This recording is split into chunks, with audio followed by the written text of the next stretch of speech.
Hello दोस्तों, कैसे हो? आपका स्वागत है त्रिपान स्टडी सेंटर में। आज जो हम करने जा रहे हैं एमसीक्यू। यह एमसीक्यू हर एक कॉम्पिटिटिव एग्जाम के लिए महत्वपूर्ण रहेगा, चाहे यूपीएससी एग्जाम हो, चाहे रेलवे हो, चाहे एसएससी हो, हर एक जगह अपना महत्व रखेगा। इसमें हम हर एक बात को जो है बारीकी के साथ समझेंगे, जानेंगे और आपको समझाएंगे। और यहाँ पर आपके लिए जो है त्रिपान स्टडी सेंटर ने महत्वपूर्ण क्वेश्चनों की सीरीज लाया है, जो आपके लिए मैथमेटिक्स में भी उपलब्ध है। और इसके अंतर्गत हमारा जो क्वेश्चन यहाँ पर आया है काफ़ी महत्वपूर्ण है। और क्वेश्चन पहला देखिए क्या है। क्वेश्चन आपके स्क्रीन पे आ गया होगा। देखिए क्वेश्चन है, दो परिमेय संख्या के बीच में है। देखिए क्वेश्चन क्लियर है, समझ सकती हो कि दो परिमेय संख्या के बीच में क्या होता है। ए बिल्कुल एक परिमेय संख्या, बी अपरिमित अनेक परिमेय संख्या, सी कई अपरिमेय संख्या, और डी केवल अपरिमेय संख्या। क्वेश्चन आपको समझ में आ गया होगा, लेकिन दोस्तों सबसे पहली बात है कि आपको इसमें सोचना है कि इसका आंसर क्या है। आप सोचिए और अपने नोटबुक पे इसको नोट कीजिए, जिससे बाद में आप आंसर चेक करके देखना कि आपका कितना सही गया और कितना गलत गया। इससे आपकी जो है कोई भी कॉम्पिटिटिव एग्ज़ाम हो, चाहे आपका एग्ज़ाम हो, सभी के लिए महत्वपूर्ण रहेगा। तो आपने अपना आंसर चूज़ कर लिया होगा, लिख भी लिया होगा। अब देखिए क्वेश्चन क्लियर है, दो परिमेय संख्या के बीच में क्या होता है। इसका सो आंसर डायरेक्ट है कि केवल परिमेय संख्या नहीं होती है, गलत है। कई अपरिमेय संख्या होता है, यह भी गलत है। अपरिमित अनेक परिमेय संख्या होती है, ये भी बात यहाँ पर गलत हो रही है। हमारा ऑप्शन ए सही है, बिल्कुल एक परिमेय संख्या है। दो परिमेय संख्या के बीच में है बिल्कुल एक परिमेय संख्या, जो ए ऑप्शन आपको सही बता रहा है। तो आप अपने पेपरों में ए को जो है सेलेक्ट करके सही आंसर चूज कर सकते हो। अब चलिए देखते हैं अगला क्वेश्चन क्या है। द नेक्स्ट क्वेश्चन काफ़ी महत्वपूर्ण है, यानी अगला क्वेश्चन काफ़ी महत्व रखेगा। क्वेश्चन है, देखिए काफ़ी क्लियर है कि 7/5/3 - 5/2 का तर्क संगत बनाने के बाद हर क्या होगा।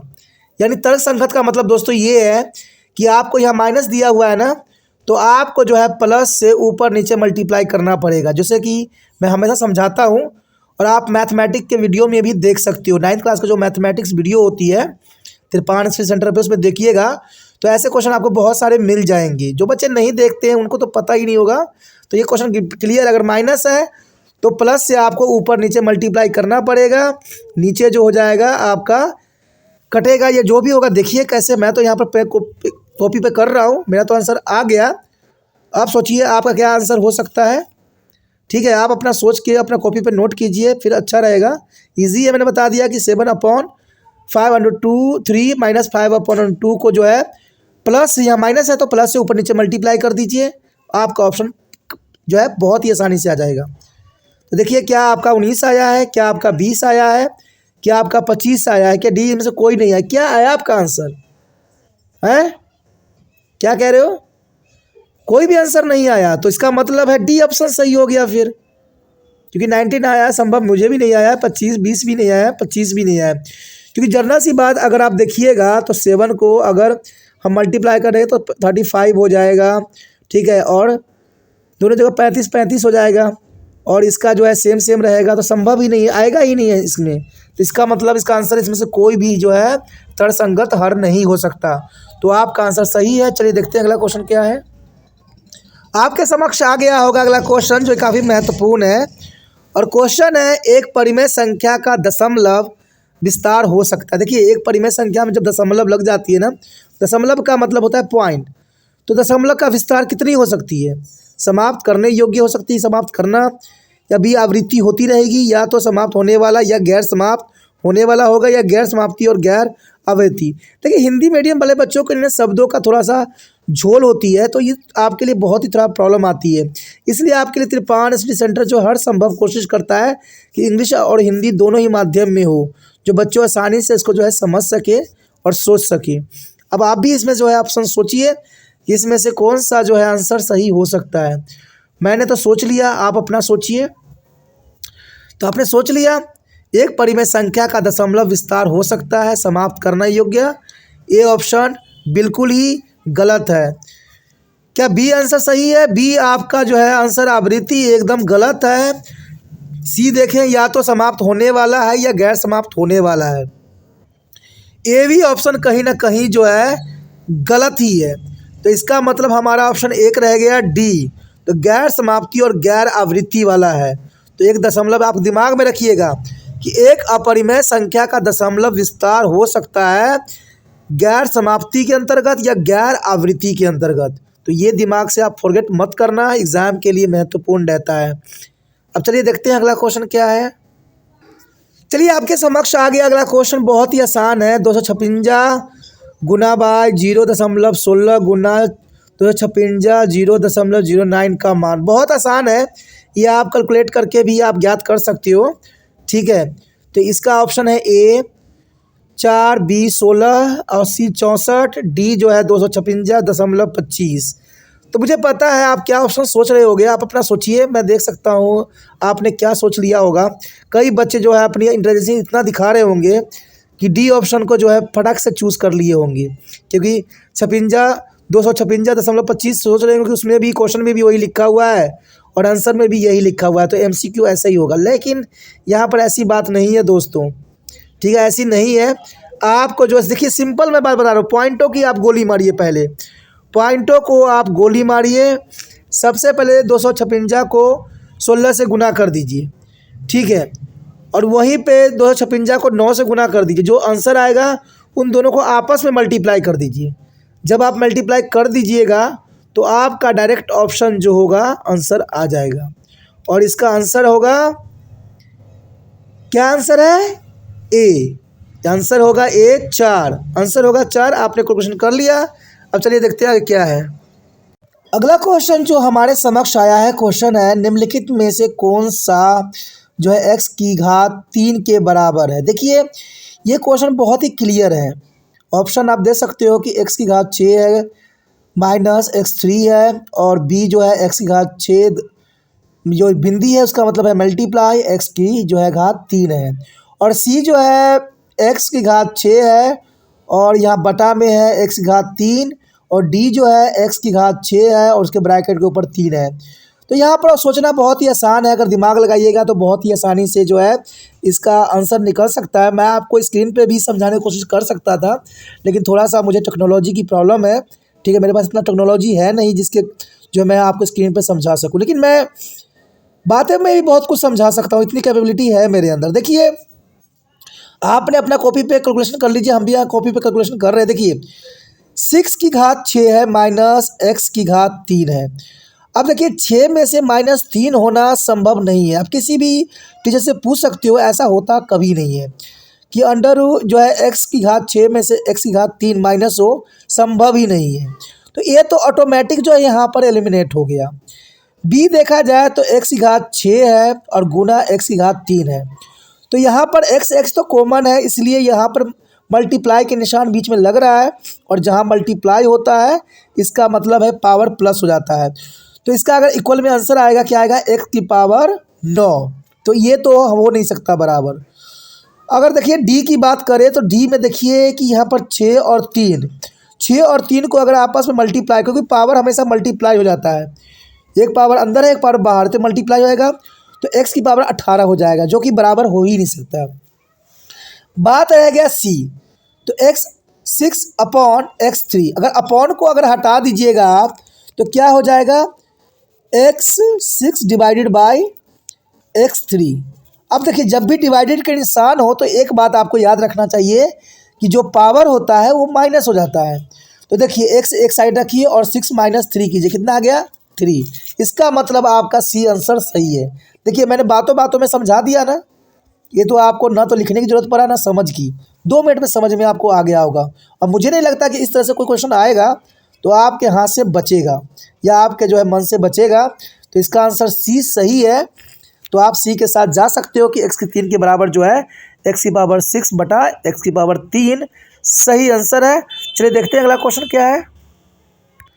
यहाँ पर हमारे समक्ष क्वेश्चन आ गया है, काफ़ी महत्वपूर्ण है, समझ वाली है। क्वेश्चन है, निम्नलिखित में से कौन सी अपरिमेय संख्या, देखिए संख्या क्लियर है, बात क्वेश्चन सही है, √23 है या बी √200 225 है, या सी 0.3796 है, या डी 7.478 है। देखिए आपको यहाँ समझ लगानी है, आप लगाइए और अपने जो है नोटबुक पे इसका ऑप्शन नोट कीजिए। देखिए कौन सा आंसर आपका सही है। तो आपने सोच लिया होगा, चलिए हम भी आपको सोच के दिखाते हैं। देखिए निम्नलिखित में से कौन सी अपरिमेय संख्या है। देखिए परिमेय संख्या एक ऐसी संख्या होती है जो बार बार जो है इसके नंबर्स चेंज होते रहते हैं, यानी एक जैसे नंबर नहीं आता। जैसे डी ऑप्शन में देखिए आप 478 यानी रिपीटिंग नंबर है, इसका मतलब ये परिमेय संख्या हुआ। और अगला देखिए 0.376, तो ये खत्मा नंबर है, ख़त्म है, इसको आगे नहीं किया जा सका, तो इसकी मतलब कि ये भी परिमेय संख्या हुआ। अब देखिए बी जो है 225 किसका स्क्वायर होता है, 15 का होता है ना। तो समझ सकते हो कि इसका अंडर रूट से भी निकल गया बाहर, इसलिए परिमेय संख्या हुआ। अब बात रह गया ए का। जब 23 का आप जो है इसका वर्गमूल निकालिएगा तो इसका जो है अनंत होगी और जो है इसकी बार बार जो है चेंजेबल होगा। इसका मतलब हुआ कि अंडर 23 जो है अपरिमेय संख्या है। तो आपका ऑप्शन जो है ए सही है, आप ए ऑप्शन के साथ जा सकते हो। ए 23 जो है यहाँ पर सही आंसर रहेगा। देखा कितना समझदारी से जो है बोलते बोलते मैंने आपको समझा दिया। अब चलिए आगे देखते हैं क्या है क्वेश्चन। यहाँ पर आपके समक्ष जो है क्वेश्चन आ गया होगा। क्वेश्चन है एक परिमेय और एक अपरिमेय संख्या का गुणनफल है। देखिए क्वेश्चन ये जो है एमसीक्यू टाइप है, इसलिए ऐसे क्वेश्चन आ रहे हैं और ये काफ़ी महत्वपूर्ण है हर एक कॉम्पिटिटिव एग्जाम के लिए। देखिए एक परिमेय और एक अपरिमेय संख्या गुणनफल किसके बराबर है। ए हमेशा एक पूर्णांक होती है, बी सदैव एक परिमेय संख्या है, सी सदैव एक अपरिमेय संख्या है, या डी कभी कभी तर्कसंगत और कभी कभी तर्कहीन। तो आप अपना ऑप्शन चुन सकते हो क्योंकि आपने एमसीक्यू करना है। और मुझे विश्वास है कि 2-3 बार इस क्वेश्चन वीडियो को देखिएगा ना तो 100% आपके सारे क्वेश्चन आपके दिमाग में बैठ जाएगा। तो आपने अपना आंसर चूज़ कर लिया होगा। चलिए अच्छी बात है, अपना आंसर चूज़ करना चाहिए सबसे पहली बात। देखिए यहाँ क्वेश्चन क्लियर है कि एक परिमेय और एक अपरिमेय संख्या गुणनफल किसके बराबर होता है। क्या वो हमेशा पूर्णांक होता है? नहीं, ऐसा तो होना संभव नहीं है कि हमेशा एक पूर्णांक हो। सदैव एक परिमेय संख्या आपने चुना है, तो आपका आंसर यहाँ पर गलत हुआ क्योंकि सदैव एक परिमेय संख्या होना संभव नहीं है। क्या आपने सदैव एक अपरिमेय संख्या चुन लिया? तो आपने ये भी जो है सही चुना क्योंकि यही आंसर सही है। यहाँ पर सी ऑप्शन सही है, सदैव एक अपरिमेय संख्या होती है। एक परिमेय एक अपरिमेय संख्या गुणनफल किसके बराबर होती है? सदैव एक अपरिमेय संख्या के बराबर होता है। तो काफ़ी महत्वपूर्ण है। चलिए देखते हैं अगला क्वेश्चन क्या है। अगला क्वेश्चन आपके स्क्रीन पे आ गया होगा। देखिए बहुत ही महत्वपूर्ण क्वेश्चन है, बहुत ही इंटेलिजेंट क्वेश्चन है। ये क्वेश्चन है √2 और √3 के बीच एक परिमेय संख्या आपको बतानी है। तो क्वेश्चन तो यहाँ क्लियर है कि √2 और √3 के बीच, तो आपने समझ लिया होगा, इजी है। देखिए मैं आपको थोड़ा हेल्प कर सकता हूँ कि देखिए √2 का वैल्यू जो होता है 1.41 होता है, ओके, और √3 का वैल्यू होता है 1.72। समझ में आया? अब यहाँ पर समझदारी की बात यह है कि 1.4 है और 1.7 है। अब इसके बीच हमें परिमेय संख्या वही चुनना है जो हमें ऑप्शन में दिया हुआ है। देखिए ऑप्शन में 1.9, क्या इन दोनों के बीच में आ रहा है? संभव ही नहीं है। क्या बी √2 और √3/2 आ सकता है? संभव ही नहीं है। और देखिए डी 1.8 भी नहीं आ रहा क्योंकि 7 से ऊपर तो जा ही नहीं रहा, और 14 नीचे सबसे लोअर नंबर 14 है, 1.4 और 1.7। इसका मतलब क्या हुआ दोस्तों? सी आंसर करेक्ट है क्योंकि 14 और 17 के बीच में जो है 15 है। तो इसका मतलब जो हुआ √2 और √3 के बीच में एक परिमेय संख्या जो है 1.5। जब एग्ज़ाम में क्वेश्चन आता है ना तो आपको उस समय ऑप्शन को साथ में लेके चलना होता है। अगर आप ऑप्शन को छोड़ देते हो तो वही गलत हो जाता है। अब हमारे यहाँ पर ऑप्शन हमने पता लगा लिया कि भाई इसका वैल्यू 1.71 होता, वो 41 होता है, दूसरा का तो 1.72 होता है। तो इसके बीच में जो है 14 और 17 के बीच में हमें एक जो है ढूंढना था परिमेय संख्या। तो इसमें यहाँ पर ऑप्शन में सिर्फ 1.5 ही जो है इसके बराबर आ रहा है, इसलिए हमने इसको सी को सही माना। तो ऐसे ही आपको दिमाग लगाना है। चलिए देखते हैं अगला क्वेश्चन क्या है। यहाँ पर आपके समक्ष क्वेश्चन जो है आ गया है। क्वेश्चन क्लियर है। क्या हम 0 को पी क्यू के रूप में लिख सकते हैं? देखिए क्वेश्चन अगर आपने किया होगा ना तो आंसर आपको देना आसान होगा। अगर आपने क्वेश्चन नहीं किया होगा ना तो आपके लिए आंसर भी सर का दर्द बनता है, क्योंकि तुक्का कितना लगा लीजिएगा, कितना आपको चल जाएगा। तुक्का कभी नहीं चलता दोस्तों, हमेशा समझ ही चलती है। जो आपको ट्रिक के साथ समझाने की कोशिश करते हैं, ट्रिक हर जगह सटीक नहीं बैठता है। और ये बात हमेशा मैं कहता हूँ कि ट्रिक जो है हमेशा सटीक नहीं होती है, इसलिए कभी भी ट्रिक से कोई कार्य नहीं कीजिएगा, हमेशा समझ के कीजिए, जो आगे भी आपके लिए महत्वपूर्ण रहेगा। और यहाँ क्वेश्चन क्लियर है। क्या हम 0 को पी और क्यू के रूप में लिख सकते हैं? ए ऑप्शन हाँ है, बी है नहीं, सी है समझाया नहीं जा सकता, डी है इनमें से कोई भी नहीं हो सकता। अब देखिए जिन बच्चों को समझ होगी, जिनको नॉलेज होगी, वो आंसर फटाक से लिख भी लिए होंगे, और कई बच्चे ने लिख लिया होगा। चलिए मैं क्लियर बता देता हूँ। तो ये क्वेश्चन हमेशा एग्ज़ाम में, हर एक एग्ज़ाम में आता है। चाहे आप पढ़ाई कर रहे हो, चाहे कंपटीशन की तैयारी कर रहे हो, हर जगह क्वेश्चन आता है कि हम 0 को पी क्यू के रूप में लिख सकते हैं। तो इसका आंसर है ए, हाँ लिख सकते हैं इसको। यानी हम 0 को जो है पी क्यू के रूप में लिख सकते हैं, इसका मतलब ए सही है।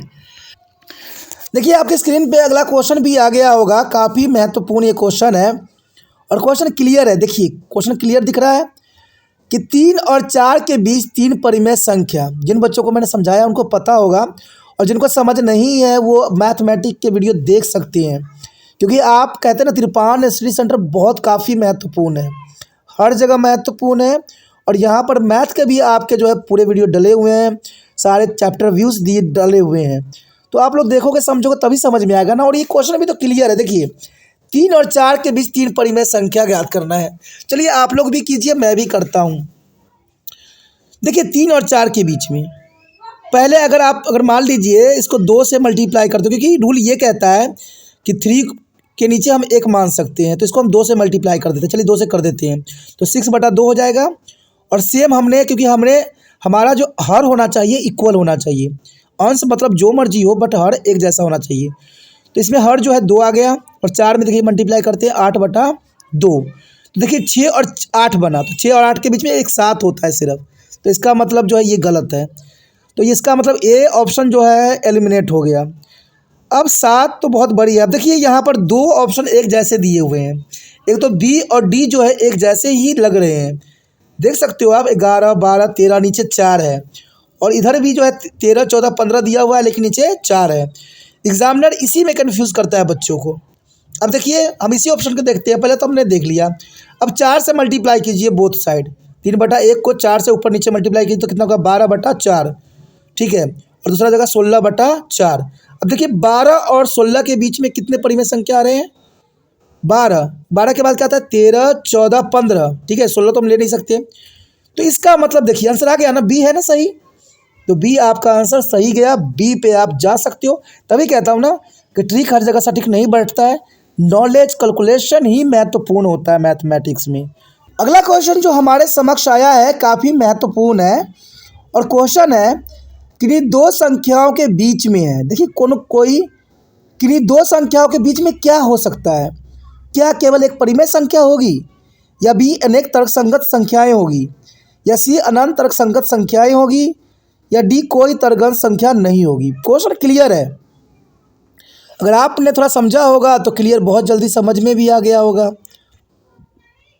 तो सोचिए, थोड़ा विचार कीजिए, अपना आंसर जो है अपने नोटबुक पे लिखिए। ये आपके लिए महत्वपूर्ण रहता है, इससे आपका नॉलेज का पता लग जाता है, ठीक है। तो आपने नोट कर लिया होगा, बहुत अच्छी बात है। अब ये क्वेश्चन बहुत क्लियर है, किन्हीं 2 संख्याओं के बीच में क्या है? केवल एक परिमेय संख्या है। एक परिमेय संख्या तो होना संभव नहीं है, इट इज़ गलत है। अनेक तर्कसंगत संख्या होगी? नहीं, ये भी गलत बात है, ये भी नहीं हो सकती, जितना मैंने पढ़ा है नहीं हो सकती कि अनेक तर्कसंगत संख्या नहीं होगी। क्या आप ये सोच रहे हैं कि अनंत तर्कसंगत संख्या है? नहीं, ये भी तो है। हाँ, ये सही है, सही सोचा आपने, क्योंकि अनंत तर्कसंख्या यानी इसकी हम इन्फिनिटी कह सकते हैं, कितनी होगी हम खुद नहीं बता सकते, इसलिए सी इसका सही आंसर है कि अनंत तर्कसंगत संख्या होगी, जो हमें भी नॉलेज नहीं है। इसका मतलब सी आंसर आपका सही है। चलिए देखते हैं अगला क्वेश्चन क्या है। देखिए आपके समक्ष आ गया अगला क्वेश्चन, काफ़ी महत्वपूर्ण है। देखिए क्वेश्चन क्लियर है। प्रत्येक परिमेय संख्या है, देखिए जो भी संख्या होती है क्या होती है, क्या वो पूरा नंबर होता है या प्राकृतिक संख्या होती है या एक पूर्णांक होती है या एक वास्तविक संख्या है। देखिए ऐसे क्वेश्चन को आप सिर्फ समझ के ही कर सकते हो, याद करके ही कर सकते हो, इसमें तुक्का लगाने की जरूरत नहीं है। आप अगर पूरा नंबर संख्या पर लगा देते हो तो गलत जाता है। तो यही कह रहा हूँ ना, जनरल सी बात है, आपको समझ लगानी है। आप अपनी समझ लगाइए, नोट कीजिए पहले आंसर अपना, क्योंकि ना नोट कर लीजिएगा तो काफ़ी अच्छा रहेगा। अरे क्वेश्चन क्लियर है ना कि प्रत्येक परिमेय संख्या है। चलिए मैं ही बताने की कोशिश करता हूँ, प्रत्येक परिमेय संख्या क्या हो सकती है। क्या पूरा नंबर होता है, क्या वो प्राकृतिक संख्या होती है, क्या पूर्णांक होता है कि वास्तविक संख्या होती है। अगर आपका आंसर है पूरा नंबर होता है तो चलिए ये तो गलत जाएगा आपका। अगर आप ये सोच रहे होगे कि प्राकृतिक संख्या होती है तो परिमेय संख्या एक प्राकृतिक संख्या नहीं हो सकती, और सी पूर्णांक की बात कर रहे हो तो बिल्कुल ही गलत है ये। तो इसका मतलब डी ऑप्शन हमारा सही रह गया।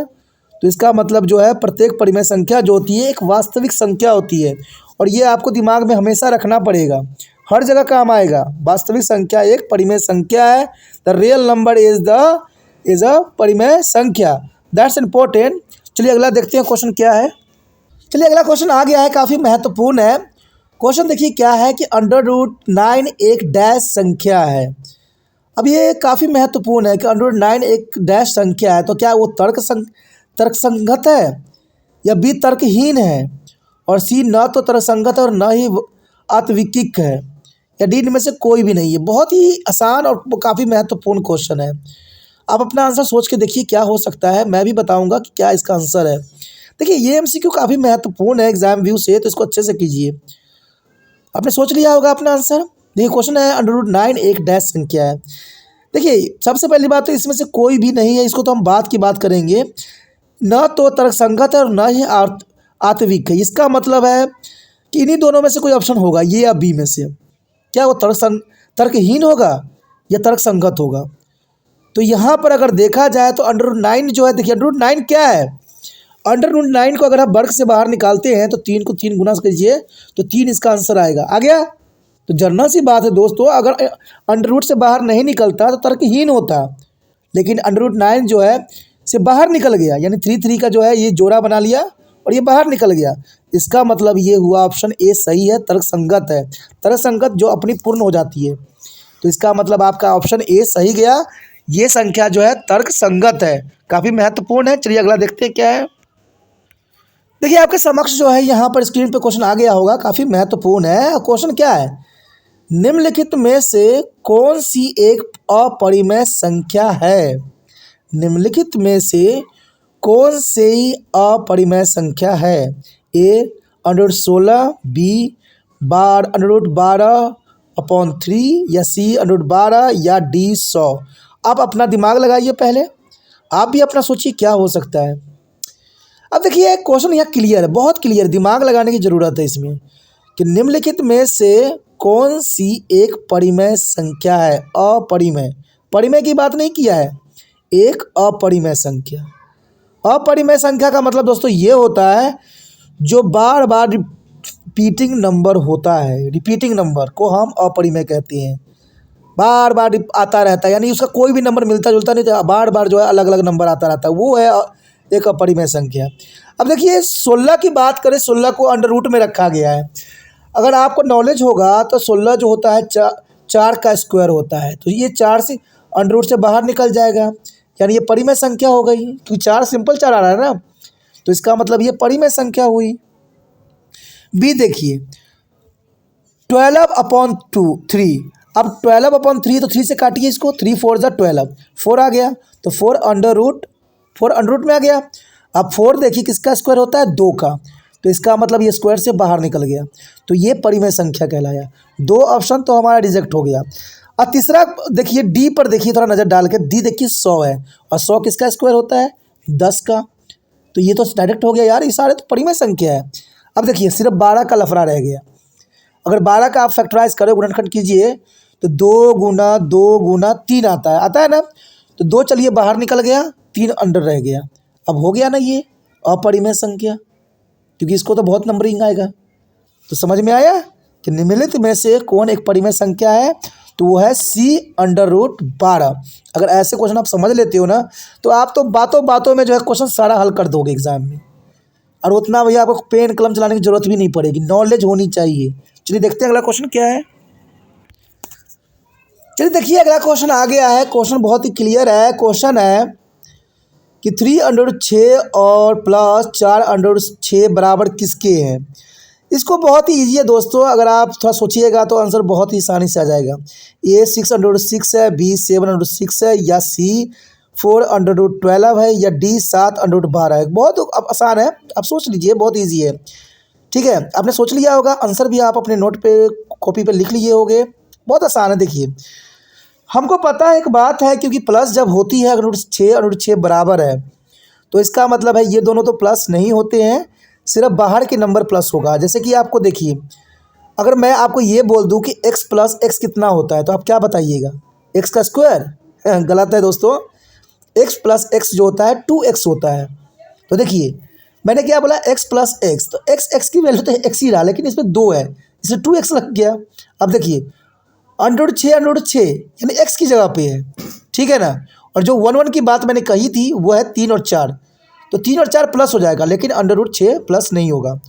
तो 3 और 4 कितना होता है, 7 √6 हमारा आंसर आ गया। 7√6 कहाँ है ऑप्शन, ऑप्शन बी आपका सही गया। यानी देखिए क्वेश्चन जो है बोल बोल के सोच सोच के ही किया जा सकता है। कभी ऐसा हुआ है, लेकिन तिरपान स्टडी सेंटर पे ऐसा होता है, यहाँ पर आपको बोलते समझते सब कुछ आ जाता है, और ये समझने के लिए आपको इतना कुछ देखना पड़ता है, समझना पड़ता है। तभी तो कहता हूँ सोचिए समझिए, जहाँ पर जो ट्रिक की यूज़ ना किया जाता हो। जहाँ ट्रिक है उस ट्रिक कभी सटीक नहीं बैठता है, ट्रिक जो है कभी सटीक नहीं बैठता है। ये लोग तो होते हैं कि ट्रिक बता के इक्का दुक्का क्वेश्चन जो था ट्रिक पे निकाल देते हैं, लेकिन वही ट्रिक अगर आप आजमाइएगा कुछ दूसरे क्वेश्चन पे, तो शायद वो काम कभी ना आए। इसलिए ट्रिक जो होता है सटीक कभी नहीं होती है। चलिए अगला क्वेश्चन देखते हैं। अब देखिए आपके समक्ष अगला क्वेश्चन आ गया, बहुत ही क्लियर ये भी है। वहाँ प्लस था, यहाँ मल्टीप्लाई है, तो क्या हो गया मल्टीप्लाई है। तो देखिए √6 और गुना √27 किसके बराबर है। ऑप्शन आपको दिया हुआ है, 9√2 है, 3√3 है, C है, 2√2 है, 9√3 है। बहुत क्लियर है दोस्तों, आप सोचिए फिर मैं बताता हूँ इसको क्या है। देखिए क्वेश्चन तो आपको समझ में आ गया होगा ना, बहुत क्लियर है कि √6 और √27 किसके बराबर है। तो आप देखिए इसको सोल्यूशन करने भी आना चाहिए। अब देखिए √6 को क्या कर सकती है वो, फैक्टराइज कीजिएगा तो क्या हो जाएगा, 3 × 2 होगा। ये तो आपको समझ में आ गया कि 6 का क्या बनता है 3√2, क्योंकि सारे मल्टीप्लाई में ही है। तो 27 का क्या बनता है 3 × 3 यानी 3 × 3। तो ये बात तो आपको क्लियरिटी के साथ समझ में आ गया होगा कि पहले का 6 का जो है 3 × 2 बनता है, और जो है 27 का क्या बन रहा है। तो देखिए 3 × 3 यानी देखा जाए तो इसमें कितने 3 आ गए, इसमें 4 3 आ गए। अंडर रूट के अंदर जो है 4 3 है, तो इसका मतलब 2 3 निकल जाएगा बाहर, तो 3 × 3 9 आ जाएगा, और ब्रैकेट में क्या रह जाएगा 2 सिर्फ, क्योंकि 6 × 2 था ना, सिर्फ 2 रह गया बाहर। तो इसका मतलब ऑप्शन क्या हो गया सही। देखिए क्लियर आ गया ना सर, A 9√2, A 9√2 आपका सही आंसर गया। देखिए सोच सोच के भी समझ हो जाती है, और यहाँ पर तिरपान सेंटर ने आपको ऐसा ही किया है। बहुत आसान था ना क्वेश्चन। अब चलिए देखते हैं अगला क्वेश्चन क्या है, बहुत ही इंटरेस्टिंग रहेगा। यहाँ पर क्वेश्चन आ गया होगा, काफ़ी महत्वपूर्ण क्वेश्चन है कि नीचे दिए गए विकल्प में से सअभाज्य संख्या की चिन्हित करें। नीचे दिए गए विकल्पों में से सअभाज्य संख्या को चिन्हित करें। क्या वो 2 और 3 है, B 2 और 4 है, या C 2 और 6 है, या D 2 और 110 है।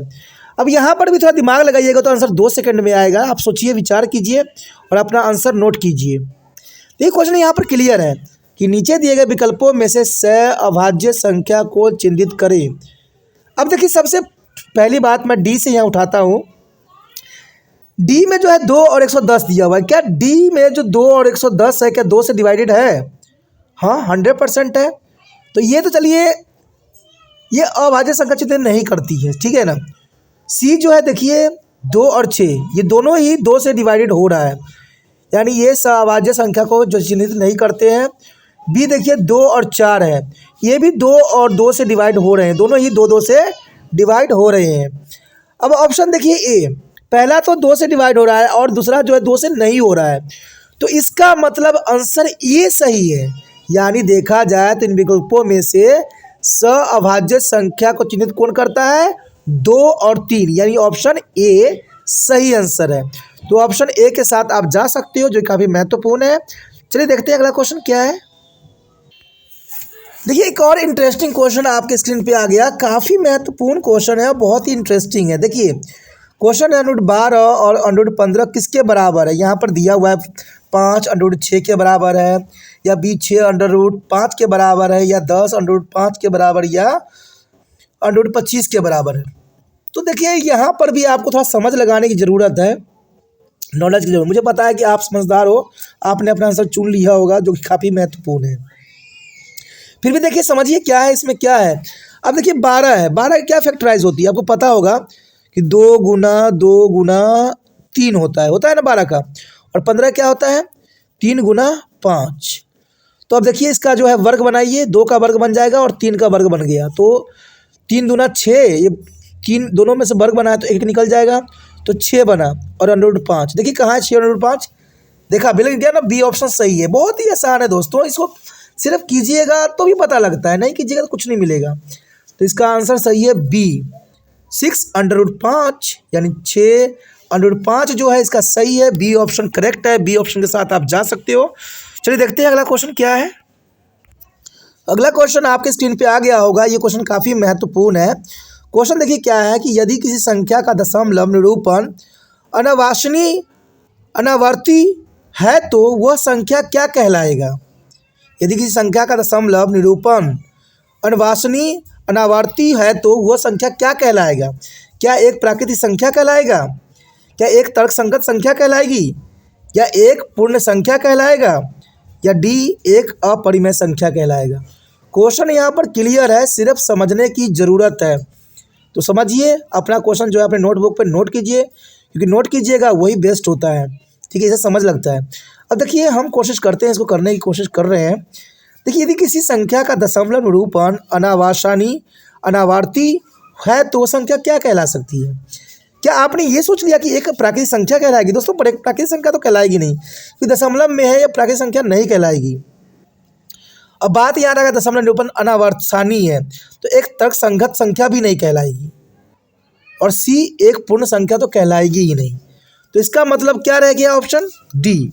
तो देखा जाए तो डी ऑप्शन सही है, एक अपरिमेय संख्या कहलाएगी। तो आप यदि किसी संख्या का दशमलव निरूपण अनावासनीय अनावर्ती है तो वह संख्या हमेशा एक अपरिमेय संख्या कहलाएगी। तो आप एक अपरिमेय संख्या के साथ जा सकते हो, जो काफ़ी महत्वपूर्ण है। चलिए देखते हैं अगला क्वेश्चन क्या है। देखिए अगला क्वेश्चन आ गया होगा आपकी स्क्रीन पे, काफ़ी महत्वपूर्ण है। और क्वेश्चन देखिए क्या है, किस संख्या का वर्गमूल परिमेय है। क्वेश्चन क्लियर है, किस संख्या का वर्गमूल परिमेय है। 7, देखिए 7 जो है किसी का वर्ग होता है, 7 किसी का वर्ग नहीं होता। बी देखिए, सी देखिए, डी देखिए, आपको थोड़ा दिमाग लगाने की ज़रूरत है, क्योंकि क्वेश्चन बहुत क्लियर है, किस संख्या का वर्गमूल परिमेय है। तो आपने अपना आंसर चूज़ कर लिया होगा। चलिए मैं बताने की कोशिश करता हूँ कि इसका आंसर क्या हो सकता है।